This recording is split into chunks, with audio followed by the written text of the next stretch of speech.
आप सभी का स्वागत है एक और न्यू वीडियो में। तो आज की वीडियो में एक्सप्लेन करने वाला हूँ बैटल थ्रू द हेवन का सीजन 5 के एपिसोड 40 को। और ये जो एक्सप्लेनेशन है एक नोवेल बेस्ड है, इसलिए स्टोरी और सीन्स आपस में मैच नहीं करेंगे, पर इसकी जो स्टोरी होगी जब ऑफिशियल एपिसोड आएगा तो उससे बिल्कुल सेम होगी। और जैसा कि आपने लास्ट एपिसोड में देखा था कि जियान ने हैंगफेंग को हरा दिया था, और वहीं पे जो फॉलन आर्ट फ्लेम का पाइथन होता है वो जियान के ऊपर हमला कर देता है और वो जियान को खा लेता है। वहीं पे जो एल्डर थे वो फॉलन आर्ट फ्लेम को फिर से कैद कर देते ट्रेनिंग टावर के अंदर। और वहीं पे जियान अकेडमी के सभी लोग काफी ज्यादा दुखी थे, क्योंकि उनको लग रहा होता है कि जियान मर चुका है। और वहीं पे हमें जियान दिखाया जाता है जो कि फॉलन आर्ट फिल्म के मैग्मा वर्ल्ड के अंदर बेहोश पड़ा हुआ होता है, और उसे बोन चिलिंग फिल्म ने चारों तरफ से कवर कर रखा होता है। और फिर कुछ ही देर बाद जियान होश में आ जाता है और अपने आप को जिंदा देख के वो काफी ज्यादा शॉक हो जाता है। और फिर यहाँ देखने लगता है और बोलता है कि तो अच्छा यहाँ पे फॉलन आर्ट फिल्म का जन्म हुआ है। तभी अचानक से उसे मास्टर की याद आ जाती है और वो पूछता है मास्टर आप ठीक तो हो ना। तो मास्टर बोलते हैं मैं अब काफी ज्यादा कमजोर हो चुका हूँ, क्योंकि तुम्हें यहाँ पे बेहोश हुए काफी ज्यादा टाइम हो चुका है, और मैं तुम्हें फॉलन आर्ट फिल्म से बचा रहा होता हूँ अपनी बोन चिलिंग फिल्म से, जिस वजह से जो मेरी एनर्जी है वो काफी ज्यादा कम हो चुकी है। क्योंकि जो फॉलन आर्ट फिल्म वो तुम्हें रिफाइन करने की सोच रही होती है जिससे वो तुमसे ग्रीन लोटस फिल्म को ले पाए, पर वो तो अच्छा वो कि मेरे पास बोन चिलिंग फिल्म थी जिस वजह से मैं उसे ऐसा करने से रोक पाया। पर इतने टाइम तक बोन चिलिंग फिल्म का यूज करने की वजह से जो मेरी एनर्जी वो काफी ज्यादा कम हो चुकी। अब मुझे ऐसा लगता है शायद मैं डीप स्लीप के अंदर चला जाऊंगा या फिर इस दुनिया से गायब हो जाऊंगा। और एक बात और याद रखना, मेरे जानने के बाद खुद के डिसीजन खुद लेना, किसी और के ऊपर डिपेंड मत होना। और ये सुन के जन काफी ज्यादा उदास हो जाता है और अपनी बॉडी को देखता है जहाँ पे बोन चिलिंग फिल्म ने उसे कवर कर रखा होता है। और मास्टर से पूछता है मास्टर क्या इससे बाहर जाने का कोई रास्ता नहीं है। तो मास्टर बोलते अगर मैं अपनी बॉडी के अंदर होता तो मैं सील्ड को तोड़ के तुम्हें बाहर निकाल सकता था, पर अभी मैं काफी ज्यादा कमजोर हो चुका हूँ, बस मैं इतना ही कर सकता हूँ तुम्हारे लिए। जितनी भी एनर्जी बची तब तक के लिए मैं तुम्हें बोन चिलिंग फ्लेम से कवर कर सकता हूँ। जैसे ही बोन चिलिंग फ्लेम का कवर तुम्हारी बॉडी से हटेगा वैसे ही फॉलन आर्ट फ्लेम तुम्हारे ऊपर हमला कर देगी। हालांकि तुम्हारे पास ग्रीन लोटस फ्लेम पर वो इतनी ज्यादा पावरफुल नहीं जो फॉलन आर्ट फ्लेम को रोक पाए, इस वजह से तुम अपनी मौत का इंतजार कर सकते हो जब तक नहीं आ जाती है। ये सुन की जन काफी ज्यादा टूट जाता है और अपने मन में सोच लगता है कि मैंने तो अपने फादर से प्रॉमिस कर रखा है कि मैं उन्हें बचाऊंगा, और साथ ही मैंने यूनर से ही बोल रखा है कि मैं उसे लेने के लिए आऊंगा उसके क्लैन से। और ये सब सुन के जियान को जोश आ जाता है और बोलता है मास्टर मैं यहाँ पे ऐसे नहीं मर सकता हूँ, क्योंकि मैंने बहुत सारे लोगों से प्रॉमिस किया कि मैं उनको बचाने के लिए आऊंगा। इसलिए मास्टर आप मुझे बताइए कि मैं यहाँ से बच के कैसे बाहर निकल सकता हूँ। और वहीं पे जियान का जोश देख के मास्टर बोलते ठीक है मैं तुम्हें अपनी सारी स्पिरिचुअल पावर दे दूंगा, साथ ही मैं तुम्हारी बॉडी के ऊपर एक बोन चिलिंग फिल्म का कवर भी बना दूंगा, जिससे तुम 3-4 दिन तक फॉलन आर्ट फिल्म से बच सकते हो, पर इससे मैं डीप स्लीप के अंदर चला जाऊंगा। ये सुन के जियान बोलते मास्टर आप बिल्कुल भी चिंता मत करो, आपका ठरकी चेला आपको बिल्कुल भी निराश नहीं करेगा। ये सुन के मास्टर एक स्माइल देते और बोलते चलो अपना कल्टीवेशन पे ध्यान दो। ये सुनती जियान कल्टीवेशन करने के लिए जाने ही लगता है, तभी उसको याद आता है कि उसके पास एक ग्रीन लोटस फ्लेम का प्लेटफॉर्म है जो काफी ज्यादा ठंडा होता है, जिस वजह से जियान उसे अपनी स्पेस स्टोरिंग से बाहर निकाल लेते हैं। और जियान को ये ग्रीन लोटस फ्लेम ली थी तब उसे मिला था, और जैसे ही जियान उसके ऊपर बैठता तो जियान के आसपास का जो टेम्परेचर तो वो काफी ज्यादा कम हो जाता है। और ये सब देखे मास्टर काफी ज्यादा खुश हो जाते हैं और बोलते वारे छोरे तूने तो कमाल ही कर दिया, लड़कियों को पटाने के अलावा भी तेरा कभी कभी दिमाग चल जाता है, और तुम्हें जरूरत पड़े तो तुम ग्राउंड स्पीचर पिल को भी खा लेना, जिससे तुम्हें काफी ज्यादा एनर्जी मिलेगी और फिर तुम यहाँ से निकलने में कामयाब हो सकते हो। और साथ ही जब तुम यहाँ से बाहर निकलोगे तब तुम काफी ज्यादा पावरफुल हो जाओगे, क्योंकि तुम डायरेक्ट फॉलन आर्ट फिल्म से एनर्जी ले रहे हो, जिस वजह से तुम्हारा कल्टीवेशन वो काफी ज्यादा बढ़ जाएगा। और ये सुन के जन एक स्माइल देता है और कल्टीवेशन करना स्टार्ट कर देता है। और फिर जो ट्रेन टावर टूट चुका होता है उसकी पूरी तरीके से मरम्मत हो चुकी होती है, साथ ही ट्रेन टावर को फिर से खोल दिया होता है स्टूडेंटों की कल्टीवेशन के लिए। पर इस बात से जो स्टूडेंट थे वो बिल्कुल भी खुश नहीं थे, क्योंकि उनने इस ट्रेन टावर के अंदर कल्टीवेशन करने के लिए उन लोगों ने जियान को खो दिया है। और वहीं पे जो जियान की पैन गेट थी उसकी भी हालत काफी ज्यादा खराब हो चुकी थी, और जियान की पैन गेट को अब मैनेज करते थे हुजिया और हुआ, पर वो पैन गेट के लीडर नहीं थे, क्योंकि उनका माना था पैन गेट का सिर्फ एक ही लीडर था, वो था जियान टर्की। इसलिए आज भी नारे लगाए जाते टर्की लीडर जिंदाबाद, टर्की लीडर जिंदाबाद। और फिर हमें ट्रेन टावर का लास्ट लेवल दिखाया जाता है जहाँ पे फर्स्ट एल्डर कुर्सी के ऊपर बैठे हुए होते हैं, और वहीं पे काफी सारे एल्डर भी होते हैं। और उनमें से एक एल्डर आगे आता है और बोलता है एल्डर आपने जैसा कि बोला था यहाँ की सिक्योरिटी बढ़ाने का, अब यहाँ पे हमने सिक्योरिटी काफी ज्यादा बढ़ा दी, अब तो फॉलन आर्ट का बाप भी यहाँ से बाहर नहीं निकल पाएगा। तो फर्स्ट एल्डर बोलते हैं ठीक है, और फिर थोड़ी देर सोचने के बाद बोलते हैं क्या तुमने ब्लैक कॉर्निजन के लोगों के बारे में पता किया जिन लोगों ने इनर अकेडमी के ऊपर हमला किया था। और ये सुनती एक एल्डर बोलते हैं कि हाँ मैंने उनके बाप के बारे में भी पता कर लिया, आप बिल्कुल भी चिंता मत करो, मेरे पास उनके पूरे खानदान का जन्म चिट्ठा रखा हुआ है, आप बिल्कुल भी टेंशन मत लो। ये सुन के फर्स्ट एल्डर फिर किस बात की देरी, फिर उन कुत्तों को ढूंढो और उनको मारो, क्योंकि उन्हें इनर अकेडमी के ऊपर हमला करने की कैसे सोची, उनकी वजह से हमारी इनर अकेडमी की पूरी कॉन्टिनेंट के अंदर थू थू हो चुकी है, इसलिए इनको मार के पूरे दुई की कॉन्टिनेंट के अंदर एक एग्जांपल सेट करेंगे कि जीना अकेडमी के ऊपर हमला करने का क्या नतीजा निकलता है। ये सुन के वो सभी के सभी एल्डर काफी ज्यादा जोश में आ जाते हैं और बोलते ठीक है एल्डर। और फिर तभी जो फर्स्ट एल्डर होते हैं वो काफी ज्यादा उदास हो जाते हैं और धीरे सी आवाज में बोलती हैं तुम सभी को क्या लगता है वो अभी भी जिंदा होगा क्या नीचे। और ये बात सुनते ही सभी एल्डर काफी ज्यादा उदास हो जाते हैं और कोई भी जवाब नहीं देते हैं। तभी थोड़ी देर बाद फर्स्ट एल्डर बोलते हैं उस मैग्मा वर्ल्ड के अंदर तो एक डाउजोंग लेवल का वॉरियर भी इतने दिन तक जिंदा नहीं रह सकता है, तो उसका जिंदा बचना तो बिल्कुल नामुमकिन है, और उसकी कुर्बानी पूरी इनर अकेडमी के अंदर याद की जाएगी। और हाँ उसका एक छोटा भाई भी तो था, मैंने सुना भी था वो कि इनर अकेडमी आया था और फिर उसके बाद वो ब्लैक कॉर्नर रीजन चला गया, इसलिए उसके बारे में पता पता करो और उसकी मदद करो छुपकर, क्योंकि इतना तो हम जियान के लिए कर ही सकते हैं, क्योंकि उसने हमारे लिए जान भी दे दी। और ये बोल के फर्स्ट एड और बाकी के एडर वहां से चले जाते, पर फर्स्ट एड को ये नहीं पता था उनके जस्ट नीचे ही और कुछ ही दूरी पर टाइगर अभी जिंदा है और उसकी पूरी बॉडी को बोन चिलिंग फ्लेम ने कवर कर रखा है और बैठा हुआ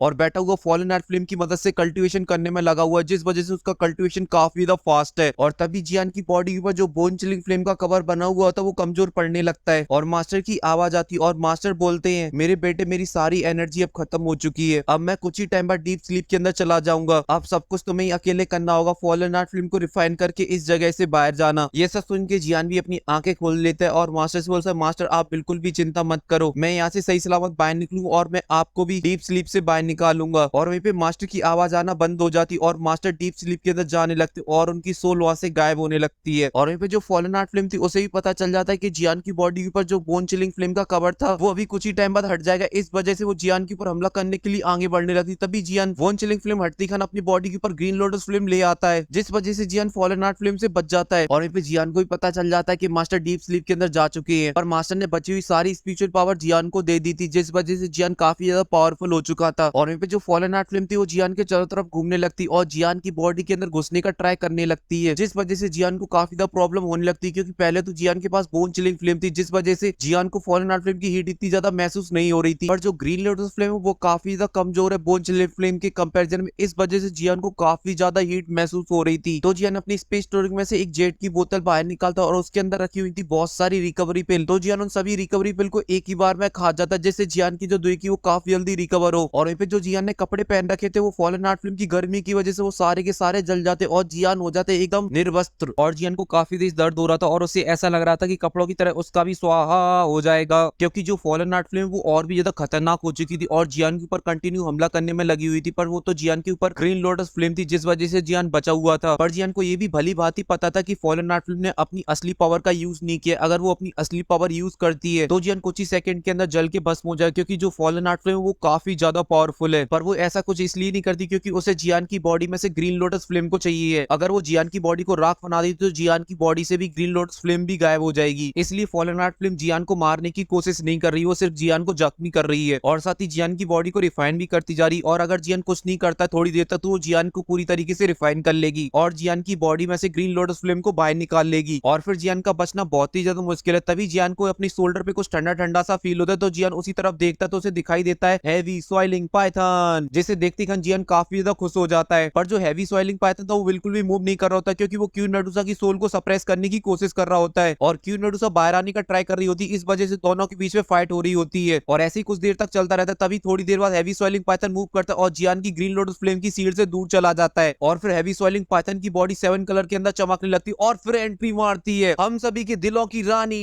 one and only queen Medusa.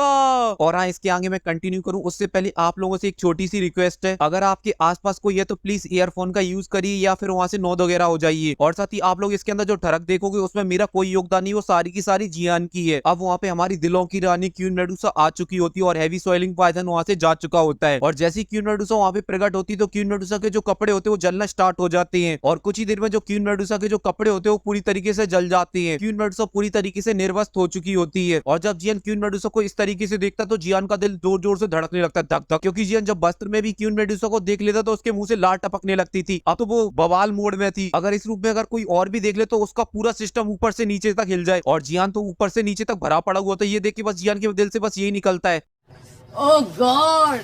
एक बार दिला दे। और फिर जियान थोड़ी देर बाद होश में आता है और अपने आप से बोलता है, साले जियान के ठरकी बच्चे अपनी औकात में आ जा, वो क्वीन मेडुसा अगर उसकी सटक गई ना वो पूरी फैमिली को मेरी मूली की तरह काट के रख देगी। और ये सब सोच के जियान को डर लगने लगता है, क्योंकि पिछली बार तो चलो मास्टर ने बचा लिया था, अब तो मास्टर भी नहीं उसे बचाने के लिए, इसलिए उसको बचना बोले तो इम्पॉसिबल। और तभी वहाँ पे क्वीन मेडुसा को भी थोड़ा सा अजीब सा लगने लगता है और वो यहाँ देखती है और उसे पता चल जाता है ये तो मैग्मा वर्ल्ड। तभी fallen night flame queen Medusa के ऊपर हमला कर देती है, तो क्वीन मेडुसा 7 कलर की लाइट से उस अटैक को डॉज कर देती है और बोलती है ये तो हेवनली फ्लेम है। और वहीं पे जियान क्वीन मेडुसा से बोला सॉरी क्वीन मेडुसा, मैं तो आपके बारे में भूल ही गया था। और फिर क्वीन मेडुसा जियान की तरफ देखती है तो जियान ने पूरी बॉडी को अपनी ग्रीन लोटस फ्लेम से कवर कर रखा होता है। और इन पे जो जियान होता है वो काफी ज्यादा डर जाता है जब क्वीन मेडुसा उसे देखती है। पर तभी जियान की नजर फिर से क्वीन मेडुसा की बॉडी के ऊपर पड़ जाती है, जिसे देखते ही जियान फिर से ठरक में घुस जाता है और उसका ऊपर से नीचे तक पूरा सिस्टम हिल जाता है और जियान की बॉडी के अंदर एक अलग तरीके की गर्मी जाग उठती है। और जियान की नजर क्वीन मेडुसा की नेकेड बॉडी से बिल्कुल भी नहीं हट रही होती है और जियान को पता था कि वो क्वीन मेडुसा और वो कितनी ज्यादा पावरफुल है। वो इस चीज के लिए जियान का सर धड़ से अलग कर सकती थी, पर जियान फिर भी अपनी नजरें क्वीन मेडुसा के निर्वस शरीर से अपनी नजरें नहीं हटा पा रहा होता है। और वहीं पे क्वीन मेडुसा भी देख के समझ जाती है कि जियान की ठरकी भरी नजरें कहां जा रही है। इसलिए क्वीन मेडुसा बोलते साले तुझे अपनी नजरों से और कुछ देखना है कि नहीं देखना है, अगर तूने घूरना बंद नहीं किया तो ये नजरें तेरी किसी और चीज को देखने लायक नहीं रहेंगी। और जब जियान क्वीन मेडुसा की धमकी सुनता बेचारा बौखला जाता है और अपनी नजर दूसरी साइड कर लेता है। और फिर क्वीन मेडुसा अपनी 7 कलर की लाइट का यूज करती है और अपनी बॉडी के ऊपर फिर से कपड़े ले आती है। अब क्वीन मेडुसा की बॉडी के ऊपर फिर से कपड़े आ चुके होते हैं और फिर वो जियान से पूछती है बताओगे जरा कि अपन दोनों कहां पर है अभी। तो जियान क्वीन मेडुसा को सब कुछ डिटेल में बता देता है कि वो कहां पर है। और सब कुछ सुनने के बाद क्वीन मेडुसा काफी तेज गुस्से में आ जाती है और वो सोचने लगती है कि जियान को पहले क्यों नहीं मार दिया मैंने, इस साले ठरकी ने मैग्मा वर्ल्ड के अंदर मुझे फंसा दिया। और क्वीन मेडुसा का टेम्परेचर बढ़ते देख जियान समझ जाता है कि मामला गड़बड़ाने वाला है, इसलिए वो बोलता है देखो मेरी प्यारी क्वीन मेडुसा, लड़ने का यहाँ पे कोई भी फायदा नहीं, क्यों ना अपन लोग हाथ मिला लेते हैं और मिलकर फॉरेन आर्ट फिल्म का सामना करते हैं और यहाँ से बच के निकलते हैं। पर जो क्वीन मेडुसा होती है वो जियान की बातों का कोई भी रिप्लाई नहीं देती है, वो टोटली जियान को इग्नोर कर देती है क्योंकि उसे भी पता है कि साला ये कुछ और ही मिलाने की कोशिश करने वाला है, इसके इरादे कुछ नेक नहीं लग रहे। और इसी के साथ ये अधूरा एपिसोड यहीं पे खत्म हो जाता है और इसके आगे एक छोटा सा एपिसोड आएगा, पर वो मेरे मेन चैनल पे आएगा क्यूट लव फेरीलैंड के ऊपर। पर उसके लिए आप लोगों को एक छोटा सा टारगेट कराना होगा, इस वीडियो पे करा दीजिए 15 के लाइक और 1.5 के कमेंट। और आप लोगों ने अभी तक जो कुछ देखा है वो तो सब कुछ ट्रेलर है, पूरी पिक्चर तो अभी बाकी है, क्योंकि जियान को मिलेगा एक गोल्डन चांस क्वीन मेडुसा के साथ अपनी ठरकपंती को दूर करने का, जिसका जियान भरपूर फायदा उठाएगा। और सभी वीडियो को देखने के लिए कर लीजिए चैनल को सब्सक्राइब, क्योंकि आगे के एपिसोड बहुत ज्यादा खतरनाक होने वाले हैं, इसलिए कर लीजिए, टोटली फ्री है ये तो। और मैं मिलता हूँ आपसे नेक्स्ट वीडियो में।